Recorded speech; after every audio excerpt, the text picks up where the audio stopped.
Hello friends. இந்த ஒரு பிளேயரை பார்த்தீங்க அப்படின்னா, லார்ட் அப்படின்னு வந்து சொல்லுவாங்க. கடவுள் அப்படின்னு வந்து சொல்லுவாங்க. ஏன் அப்படின்னா, இக்கட்டான ஒரு சமயத்தில ஜெயிக்க முடியாத ஒரு போட்டியில ஏதாச்சும் வந்து பண்ணி ஜெயிக்க வச்சுருவாரு. தோல்விய தவிர்க்க வச்சுருவாரு. ஏதாச்சும் ஒரு மேஜிக் மாரி ஒரு மொமெண்ட் வந்து பண்ணுவாரு. அவர் தான் வந்து ஷர்துல் தாக்கூர்.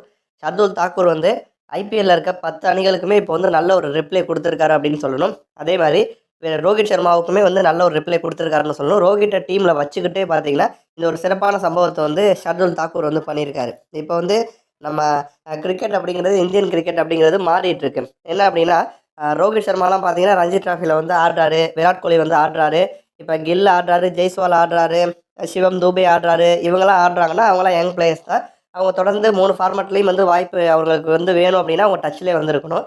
பட் ரோஹித் சர்மா, விராட் கோலிலாம் வயசாயிருச்சு. சீனியர்கள். கிரிக்கெட்டோட கடைசி காலகட்டத்தில வந்து இருக்காங்க. அப்படி இருக்கிறப்ப, அவங்களையும் கம்பீர் போயிட்டு வந்து நீங்க ரஞ்சி டிராஃபில ஆடுங்க. அப்பதான் டச் வந்து இருக்கும். அதனால தான் நீங்க வந்து டச்‌லே இல்லாம நம்ம வந்து மோசமா வந்து பெர்ஃபார்ம் பண்ணி தான் வந்து தோத்துட்ருக்கோம் அப்படிங்கிற மாரி ஒரு ரூல்ஸ வந்து போட்டாரு. அந்த சீனியர்களுக்குன்னு சில சலுகைகள்லாம் இருந்துச்சு. அந்த சலுகைகள்லாம் இப்ப பார்த்தீங்கன்னா, கம்பீர் வந்து கட் பண்ணிட்டாரு. அதன் விளைவா தான் ரோஹித் சர்மா பார்த்தீங்கன்னா, ரஞ்சி டிராஃபில ஆட வந்தாரு. அந்த மாரி வந்து ரோஹித் சர்மா ஜம்மு காஷ்மீர் அணிக்கு எதிரான போட்டியில மும்பைல வந்து ஆடுனாரு. இப்ப மும்பைல கேப்டன் யாரு அப்படின்னா, ரஹானே தலைமையில வந்து ரோஹித் சர்மா வந்து உள்ள வந்து ஒரு பிளேயரா ஆடிட்டு இருக்காரு. மும்பைல முக்கியமான பிளேயர்ஸ் நெறைய பேர் இருக்காங்க. ஜெய்ஸ்வால் இருக்காரு. அடுத்து நமக்கு வந்து ரஹானே இருக்காரு. ஸ்ரேயாஸ் ஐயர் இருக்காரு. சிவம் தூபே இருக்காரு. இந்த மாரி இந்திய அணியில ஆடக்கூடிய முக்கியமான பிளேயர்ஸ்லாம் வந்து மும்பைல இருக்காங்க. அதுல வந்து ஃபர்ஸ்ட் இன்னிங்ஸ்ல மும்பை வந்து 120 ரன்களுக்கு வந்து ஆல் அவுட் ஆயிருப்பாங்க. ரோஹித் சர்மா வந்து வெறும் 3 ரன் மட்டும் தான் அடிச்சிருப்பாரு. என்னடா மனுஷன் ஆஸ்திரேலியா கூட தான் சொதப்புறாரு, நியூசிலாந்து கூட சொதப்புறாருன்னா, ரஞ்சி டிராஃபிலையும் பார்த்தீங்கன்னா ரோஹித் சர்மா வந்து சொதப்புறாரு. சரி, ஃபர்ஸ்ட் இன்னிங்ஸ்ல ஒற்றை இலக்க ரன் அவுட் ஆனாரு, ஓகே. செகண்ட் இன்னிங்ஸ்லயாச்சும் நல்லா ஆடுவார்னு பார்த்தா, ஓரளவுக்கு நல்லா ஆடினார். 35 பந்துல 28 ரன். 2 4 3 6 அடிச்சாரு. ரோஹித் ஃபேன்ஸ பொறுத்தவரைக்கும் தலைவன் 3 6 அடிச்சாரு. செம்மையான ஷாட்லாம் வந்து ஆடுனாரு. புல் ஷாட்லாம் அடிச்சாரு.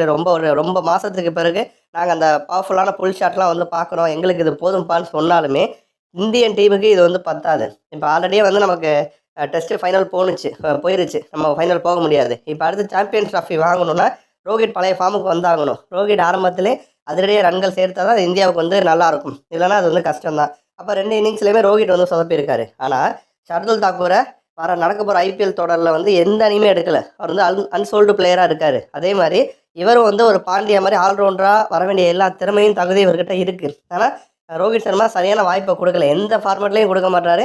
ஷர்துல் தாக்கூர தொடர்ந்து புறக்கணிச்சுட்டு இருக்காங்க. ஆனா, இந்த கேம்ல பார்த்தீங்கன்னா, மும்பை அணியில வந்து ஃபர்ஸ்ட் இன்னிங்ஸ்லயுமே ஷர்துல் தாக்கூர் நல்லா ஆடியிருப்பாரு. First இன்னிங்ஸ்ல மும்பையோட overall ஸ்கோரே 120. அதில ஷர்துல் தாக்கூர் அடிச்சது வந்து 51 ரன்னு. யாருமே சரியா ஆடாதப்ப ஷர்துல் தாக்கூர் வந்து ஹாஃப் செஞ்சுரி போட்டாரு. இது ஃபர்ஸ்ட் இன்னிங்ஸ்ல. ஃபர்ஸ்ட் இன்னிங்ஸ்ல 120க்கு ஆல் அவுட் ஆகுறாங்க மும்பை. அடுத்து ஜம்மு காஷ்மீர் ஆடுறாங்க. 206 ரன் வந்து குவிக்கிறாங்க அவங்க. அப்போ வந்து ஃபர்ஸ்ட் இன்னிங்ஸ்லயே பார்த்தீங்கன்னா, நமக்கு வந்து ஜம்மு காஷ்மீர் வந்து லீட்ல போறாங்க.